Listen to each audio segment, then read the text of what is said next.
नमस्कार दोस्तों, मैं शिल्पा गुप्ता शिल्पा एक्टिविटी क्लास में आप लोगों का दिल से स्वागत करती हूँ। इन दिनों हम लोग ढोलक सीख रहे हैं, तो आज हमारा ढोलक सिखाने का है डे 5।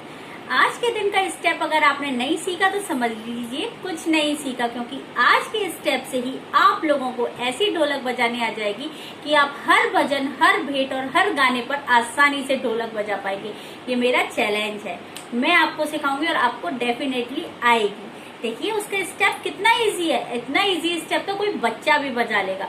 लेकिन हाँ दोस्तों, मैं आप लोगों को बताने से पहले कहूंगी कि आप लोग मेरे चैनल पर लाइक सब्सक्राइब करना ना भूलें और ज्यादा से ज्यादा मेरे वीडियो को शेयर करें, जिससे कि जो भी लोग ढोलक सीखना चाहते हैं उन लोगों तक ये मेरा वीडियो जा सके। चलिए अब मैं आप लोगों को स्टेप बताती हूँ। स्टेप बहुत इजी है, इसकी 5 तक काउंटिंग है और उसके बोल ऐसे हैं जो आपको मेरे साथ बोलने होंगे। 1 2 3 4 5, 1 2 3 4 5। एक बार आप मेरे साथ बोलिए, 1 2 3 4 5, 1 2 3 4 5। तो देखिए उनको मुंह से बोल के हाथों को, दोनों हाथों को बराबर कैसे चलाना है। 1 2 3 4 5, 1 2 3 4 5। 1 2 पे दोनों हाथ बजेंगे, 3 पे भी दोनों हाथ बजेंगे, बस 4 पे सिर्फ एक यही उंगली बजेगी, सीधे हाथ की इंडेक्स फिंगर। 1 2 3 4 5, 1 2। देखो ये उंगली कभी काम में नहीं आ रही, सिर्फ 4 पे ही काम में आ रही है, वरना पूरे टाइम खड़ी हुई है। 1 2 3 4 5, 1 2 3 4 5। 1 2 जल्दी बजते हैं, फिर थोड़ा सा रुक के 3 बजता है, फिर 4 और फिर 5 तुरंत बजता है। 4 के बाद तुरंत 5, 4 के बाद 5, 4 के बाद 5। और जब 5 बजता है तो यहाँ ठप्पी आती है और यहाँ पर 3 उंगली बजती है। देखिए मैं पहले इस वाले हाथ पे भी बता दूं आपको।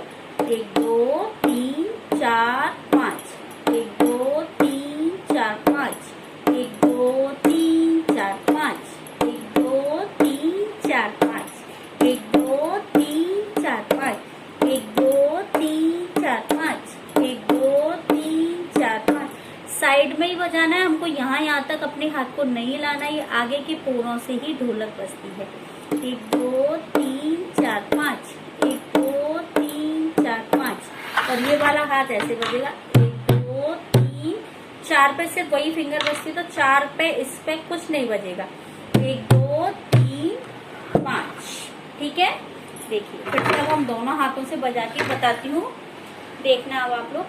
1 2 3 4 5, 1 2 3 4 5, 1 2 3 4 5, 1 2 3 4 5, 1 2 3 4 5। ठीक है, ये हमारे दोनों हाथ इसलिए बज पा रहे हैं क्योंकि आप लोगों ने अगर धागे नाती नाका धीना की प्रैक्टिस अच्छे से कर ली तो आपके दोनों हाथ इक्वल बजेंगे। जो हमने कल तक सीखा था नाका धीना पर, जो हमारा स्टेप खत्म हुआ था, जो 8 तालों वाला स्टेप था, वो आपने कंप्लीट घर पर जोड़ के बजा के देखा। देखिए अगर आपने उसको बजा के देखा होगा तो उसकी आवाज कुछ इस तरीके से आएगी। धागे नाती नाका धीना।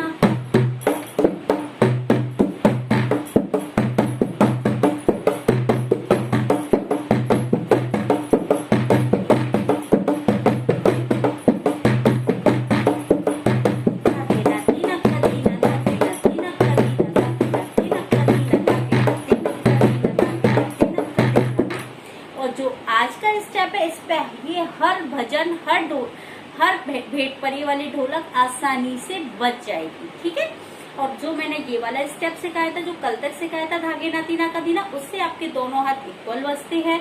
और जब आप ये वाला स्टेप बजाते हैं किसी के सामने, तो सामने वाले को लगता है कि वाकई में कितनी अच्छी ढोलक बजाना हमको आती है और हमारे हाथ बराबर इक्वली चलने लगते हैं।